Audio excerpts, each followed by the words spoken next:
Hola, ¿qué tal? Bienvenidos a la junta de análisis de esta semana para revisar las noticias pues, más relevantes, tanto locales como internacionales, de la semana que recién terminó. Y bueno, pues una semana con datos mixtos, con mercados mixtos.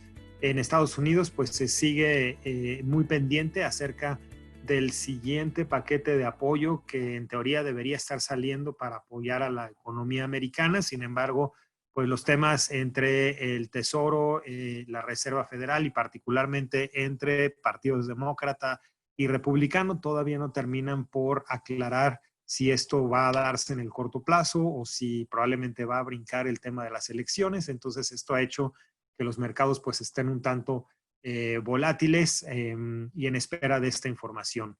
También en temas que tienen que ver de alguna forma con las elecciones de Estados Unidos en noviembre, pues sale investigación nueva sobre el tema del pago de impuestos de Donald Trump, que aparentemente ha sido mínimo en los últimos 10 años, y esto obviamente de confirmarse, pues pondría una nota, digamos, negativa a su candidatura, a su reelección. Trump, por su parte, ha dicho que estos son noticias falsas, pero seguramente vamos a oír más temas al respecto en los siguientes días. Y finalmente también en cuanto a temas de política americana, pues Trump anuncia que va a nominar a la nueva jueza Amy Coney Barrett en sustitución de la jueza de corte liberal que pues murió hace un par de semanas y que con esto pues también se rompe de alguna forma un acuerdo en el cual se esperaba tener este anuncio después de las elecciones y bueno, Trump está anunciando de forma pues rápida esta nominación para tratar de tener todavía más apoyo por parte de la Suprema Corte hacia el Partido Republicano. En el caso de México, tuvimos el índice global de actividad económica que publica el INEGI. En este caso, en términos mensuales, el mes de julio tuvo un fortalecimiento con un crecimiento económico del 5.7%, con todos los sectores a la alza, la parte industrial creciendo 6.9% y la parte de servicios 4.6%. Con esto, pues se confirma que el punto más bajo de actividad en México fue mayo, teniendo ya los meses de junio y julio con datos positivos. Este sería un dato preliminar a lo que probablemente podría ser ya los datos de PIB que saldrían para el cierre del tercer trimestre. También, bueno, pues obviamente hay algunos analistas confirmando que el nivel de economía pues más alto que se ha tenido en México fue el nivel de 2018. Recordemos que 2019 presentó ya una pequeña contracción y se esperaría que llegar a los niveles que teníamos en 2018 probablemente nos tome hasta 2023 o 2024. Datos también en cuanto a producción de petróleo, donde vemos continuamente disminuciones de producción por parte de Pemex y aquí, bueno, se anuncia que estaríamos anunciando o teniendo una disminución de 3.3% año a año para lo que va a ser el cierre de agosto. Y finalmente, el dato probablemente más importante de la semana fue Banco de México realizando un recorte de 25 puntos base a la tasa de referencia, que era lo que los analistas estaban esperando. Queda la gran duda si va a haber un siguiente corte de tasas, probablemente otros 25 puntos base, pero esto creo que va a depender mucho de la evolución de la inflación.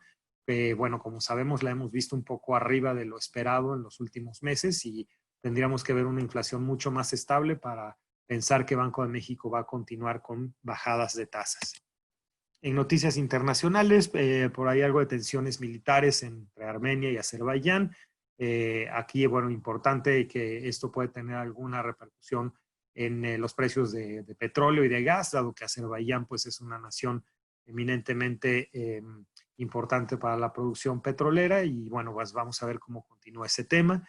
En la parte de COVID, pues seguimos viendo pues algo de rebrotes, tanto en Europa como en Estados Unidos, particularmente en el estado de Florida, donde, bueno, si bien se han estado dando contagios relativamente altos, los temas de cuarentenas tampoco se han vuelto a establecer con la fortaleza de hace unos meses y en ese sentido vamos a tener que ir evaluando si va a ser factible continuar con esta dinámica de reaperturas o de cuarentenas muy limitadas.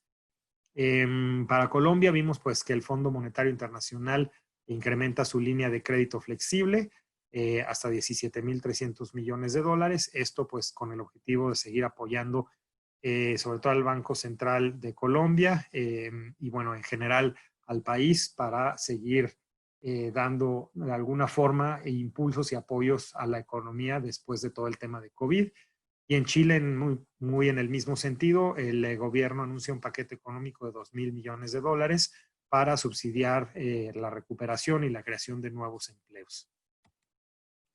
Con eso, bueno, tuvimos mercados, como comento, mixtos. En Estados Unidos, una nueva semana de toma de utilidades, lo que hace que septiembre en general se vea pues con toma de utilidades durante prácticamente todo el mes. En este caso, la semana termina con un menos 0.63% de caída, particularmente el sector tecnológico sabemos que es el más afectado, aunque el viernes sí tuvo un repunte, un regreso, que esperaríamos que pudiera continuar después de haber visto ya valuaciones más atractivas en varias empresas de este sector.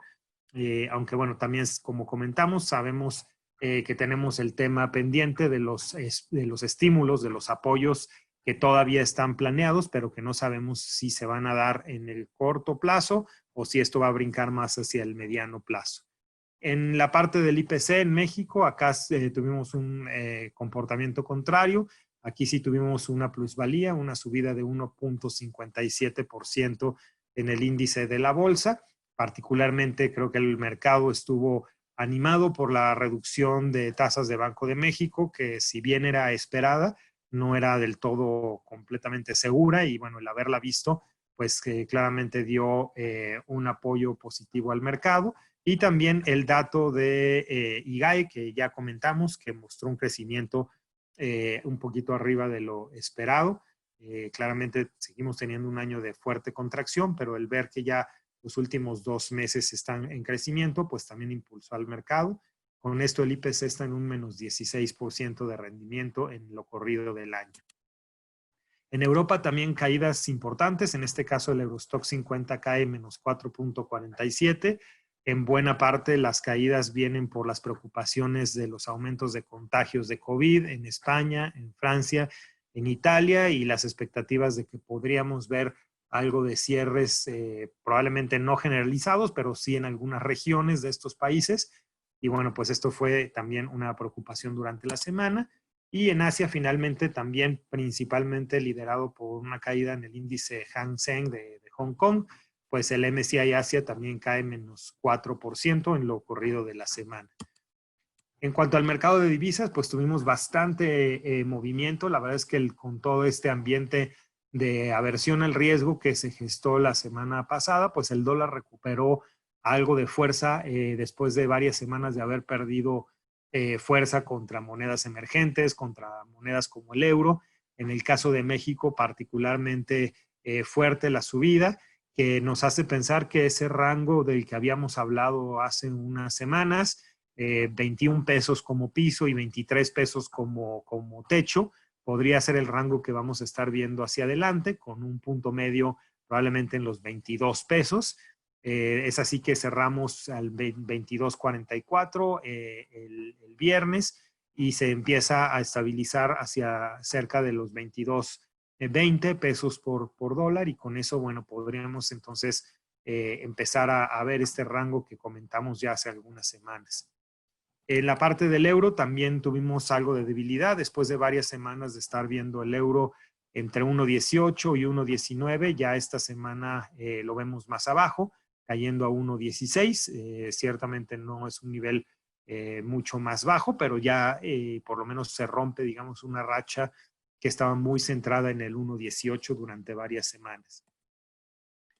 Y finalmente en el mercado de deuda, pues vimos la subasta de CETES de 28 días cerrando en 4.25. Estos son 20 puntos base menos de lo que fue la semana anterior. Obviamente ya tomando en consideración las bajadas de Banco de México, que efectivamente se dio por estos 25 puntos base que vimos. Y en la parte de mediano y largo plazo vimos también disminuciones de unos 5 puntos base en la parte de 1, de 2 años, y un poquito de aumentos en las partes más de mediano y largo plazo, de unos 3 a 5 puntos base en todo lo que fue el resto de la curva. Y sobre la agenda económica que vamos a tener en esta semana, pues probablemente lo más relevante va a ser los temas de remesas el día 1 de octubre, que sabemos que es una fuente importante de ingreso de dólares y que de hecho ha estado rompiendo récords continuamente en los últimos meses, no obstante todo el tema de los cierres en Estados Unidos. Y también el día 1 el dato de IMEF, de manufactura y de servicios, que debería venir muy en línea con lo que fue el dato del IGAE de esta semana pasada. Y luego finalmente venta de automóviles.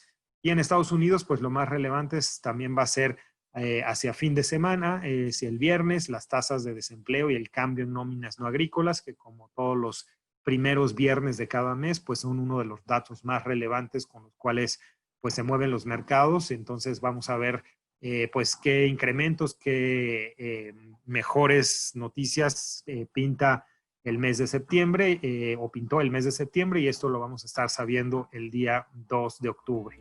Por mi parte eso es todo, espero que nos podamos escuchar la siguiente semana y no olviden estar revisando nuestras redes sociales. Hasta pronto.